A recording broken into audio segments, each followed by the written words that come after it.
Hello everyone. In this video, we are going to see the Fibonacci sequences.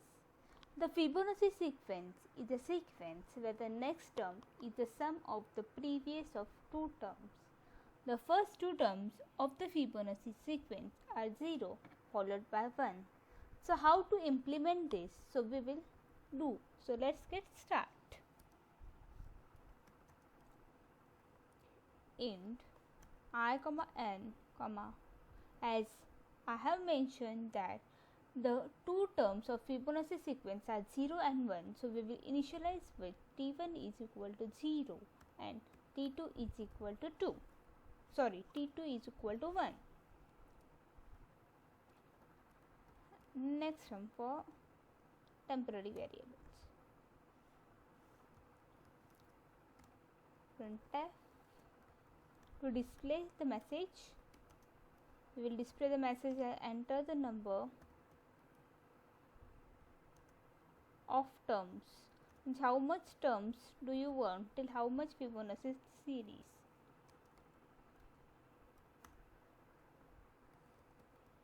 Scanf. Take the input from the obviously from the user side itself.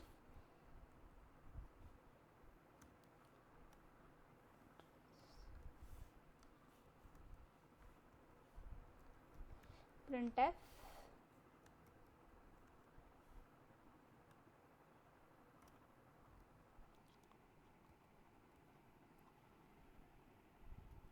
Fibonacci series.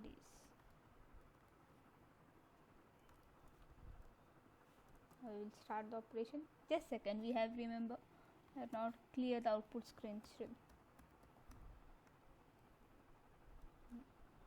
Clear screen will create the output screen clear, so previous data will be deleted.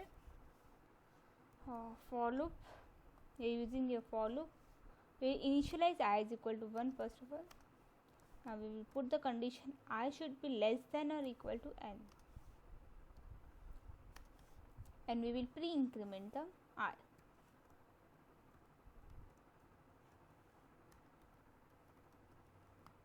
Printf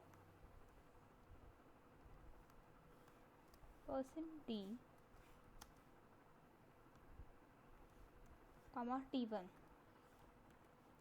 Here user has given the input as 3, so it will print the Fibonacci series till 3. It will check the condition I is less than equal to n value is 3 and I value is 1. So the condition gets satisfied, it will enter into the for loop.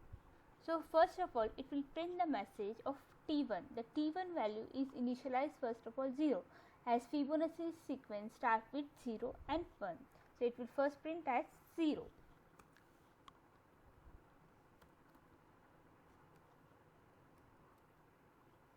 Next term equals to t1 plus t2. Here we have initialized also t2 as 1 first of all. So t1 value is 0 plus t2 value is 1. So next term will be, the addition will be stored as 1. Now t1 is equal to t2. The value of t2 is 1. It will store in t1,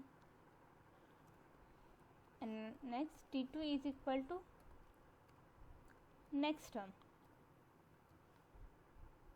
Here the next term value is 1. It will store to t2. This process continue till the condition get satisfied till the end. So we have taken n value as a 3, only one it has been completed. Again it will enter to the for loop. The I will be incremented. It will check the condition 2 is less than equal to n, that is n value is 3. Yes, if the condition gets satisfied, it enters to the for loop.